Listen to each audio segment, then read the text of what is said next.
వరద బాధితులకు రేపటి నుంచి నిత్యావసర సరుకులు పంపిణీ చేస్తున్నట్లు ప్రకటించింది ఏపీ ప్రభుత్వం.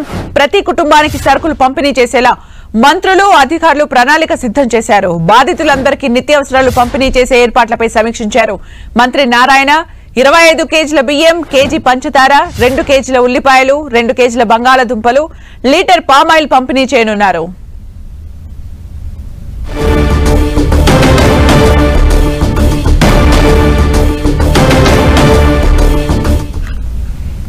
వరద బాధితులకు రేపటి నుంచి నిత్యావసర సరుకులు పంపిణీ చేస్తున్నట్లు ప్రకటించింది ఏపీ ప్రభుత్వం.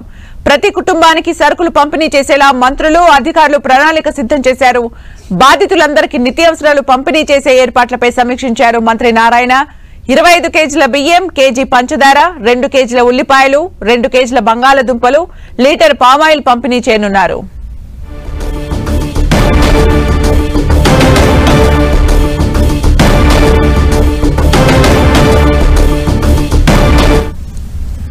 వరద ప్రభావిత ప్రాంతాల్లో రేపటి నుంచి ఉచితంగా నిత్యావసర సరుకులు అందిస్తామని మంత్రి నాదెండ్ల మనోహర్ తెలిపారు. ప్రతి ఇంటికి వెళ్లి పంపిణీ చేస్తామన్నారు.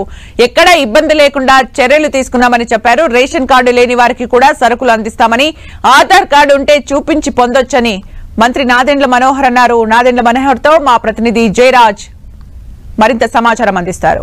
ప్రాంతాల్లో రేపటి నుంచి నిత్యావసరాలు అందించడానికి పౌర సరఫరాల శాఖ సిద్ధమైంది. దీనికి సంబంధించిన వివరాలు అందజేయడానికి మన దగ్గర ఆ శాఖ మంత్రి నాదెండ్ల మనోహర్ గారు మన దగ్గర ఉన్నారు. సార్, ఏంటి రేపు నుంచి నిత్యావసరాలు సరఫరా చేయబోతున్నారు? ఏంటి, ఎలా ప్లాన్ చేశారు? ప్రతి కుటుంబానికి 25 కిలోలు బియ్యం, 1 కిలో కందిపప్పు, 1 కిలో పంచదార, 1 లీటర్ పామ్ ఆయిల్, 2 కిలోలు ఉల్లిపాయ, 2 కిలోలు బంగాళాదుంప సరఫరా చేయమని, ఇంటింటికి సరఫరా చేయమని గౌరవ ముఖ్యమంత్రి గారు ఆదేశించారు.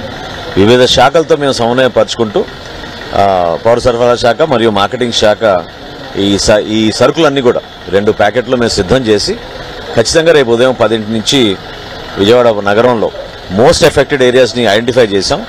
ఆ మోస్ట్ ఎఫెక్టెడ్ ఏరియాస్ నుంచి ప్రారంభించుకుంటూ అన్ని ప్రాంతాలకి విస్తరించుకుంటూ ఈ కార్యక్రమం తీసుకెళ్తాం. అంటే 2,75,000 మంది వరదల్లో చిక్కుకుపోయారని అంచనా వేసింది ప్రభుత్వం.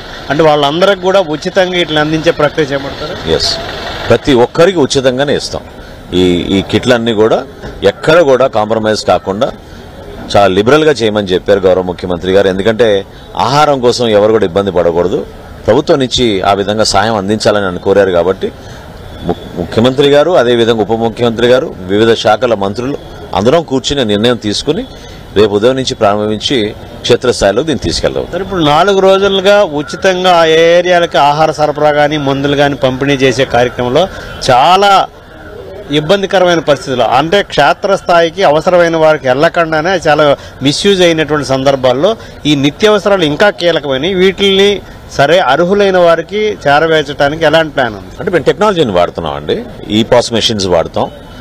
ఎందుకంటే ఈ డేటా అంతా మా దగ్గర ఉంటుంది కాబట్టి ఖచ్చితంగా ఫింగర్ ప్రింట్ ద్వారా నమోదు చేయించుకుని వారికి ఆ సరఫరా చేయడం జరిగింది. ఎక్కడైతే పాపం రేషన్ కార్డులు రాలేదు కొంతమంది, వాళ్ళు గతంలో ఇబ్బంది పడ్డారో వాళ్ళ మొబైల్ ఫోన్లో కానీ లేకపోతే ఫిజికల్గా వాళ్ళ దగ్గర ఆధార్ కార్డు ఉంటే దాని నమూనా తీసుకుని ఇమీడియట్గా మేము వారికి కూడా అదే విధంగా ఉచితంగానే సరఫరా చేస్తాం. ఎవరి దగ్గర రూపాయి తీసుకోం. ప్రతి కుటుంబాన్ని ఆదుకునే విధంగా ఈ కార్యక్రమం మొదలుపెట్టాం. ఇక్కడ కొంతమంది నష్టం కలిగిన విషయం మన క్షేత్రస్థాయిలో చూసాం. చాలా మంది రిలీఫ్ క్యాంప్స్కి వెళ్ళారు, వాళ్ళు తరలి వస్తున్నారు. కాబట్టి ఇందాక నేను మీతో చెప్పినట్టు గ్యాస్ కంపెనీస్తో కూడా టైఅప్ చేసి వాళ్ళకి ఎక్కడ కూడా సిలిండర్ల విషయంలో కానివ్వండి, వాళ్ళ స్టవ్ల విషయంలో కానీ ఇబ్బంది కలగకుండా ఉచితంగా సర్వీస్ క్యాంప్స్ ఏర్పాటు చేసి రేపటి నుంచి వాళ్ళు నార్మల్ లైఫ్గా తిరిగి వచ్చేటట్టు వాళ్ళ కుటుంబాలకి ఒక ధైర్యం నింపే విధంగా మా ప్రయత్నం మేము సాగిస్తాం. ఇప్పుడు ఎంతమందికి మొత్తం సప్లై చేయాలని ప్లాన్ చేశారు? ఎన్యూమరేషన్ ఇంకా జరగలేదండి. ఎన్యూమరేషన్ జరగలేదు కానీ ముఖ్యమంత్రి గారి ఆదేశాల మేరకు ఇంటింటికి సరఫరా చేయడానికి మాత్రమే సిద్ధమయ్యాం. ఇప్పుడు ఒక్క విజయవాడ సార్ రాష్ట్ర వ్యాప్తంగా ఈ స్కీమ్ అమలు అవుతుంది? ఇది రాష్ట్ర వ్యాప్తంగా ఇస్తున్నాం, కానీ ఇమీడియట్ గా మాత్రం మేము రేపు పొద్దునే విజయవాడలో మొదలు పెడుతున్నాం. మిగతా జిల్లాల్లో ఎక్కడైతే నష్టం జరిగిందో, బాపట్ల కానివ్వండి, గుంటూరు కానివ్వండి, కృష్ణా జిల్లాలో కానివ్వండి, ఎన్టీఆర్ జిల్లాలో కానివ్వండి, ఖచ్చితంగా అక్కడ కూడా ఇదే విధంగా అందరికీ ఎఫెక్టెడ్ ఫ్యామిలీస్ అందరికీ కూడా మేము ఆదుకుంటాం. సార్, ఉచితంగా ఈ సబ్సిడీ రేట్లు కూరగాయల ప్రక్రియ చేపట్టారు ఈ రోజు నుంచి, కానీ వాటిలో చాలా రకాలైన ఇబ్బందులు ఎదుర్కొంటున్నారు. ఎక్కడ కూడా ఎక్కడున్నాయో ఆ వ్యాన్స్ తెలియక ఆ ధరలకు అందక ఇబ్బందికరమైన పరిస్థితులు మీ నోటీస్కి వచ్చిందా? సబ్సిడీ రేట్లకి కూరగాయలు పంపిణీ చేయాలని ముఖ్యమంత్రి గారు చాలా క్లియర్ గా చెప్పారండి. కేవలం 2 రూపాయలకి, 5 రూపాయలకి, 10 రూపాయలకి ఆ 3 రేట్ల వరకే పరిమితమై చేయమన్నారు. అది ఈ రోజే ప్రారంభించాం కాబట్టి చిన్న చిన్న ఎక్కడైనా లోపాలు ఉంటే సర్దుకుంటాక నాకు తెలిసినంత వరకు మాకు వచ్చిన ఫీడ్బ్యాక్ చాలా పాజిటివ్గా వచ్చింది.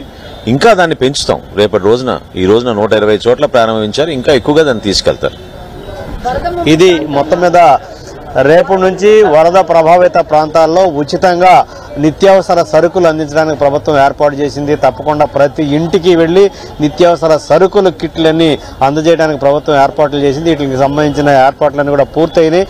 రేపటి నుంచి ఆ పంపిణీ కార్యక్రమం కూడా పారదర్శకంగా అర్హులకి అందే విధంగా తగినటువంటి చర్యలు తీసుకున్నామని పౌర సరఫరాల శాఖ మంత్రి నాదెండ్ల మనోహర్ పేర్కొన్నారు. కెమెరామెన్ సునీల్తో జయరాజ్, ఎన్టీవీ, విజయవాడ.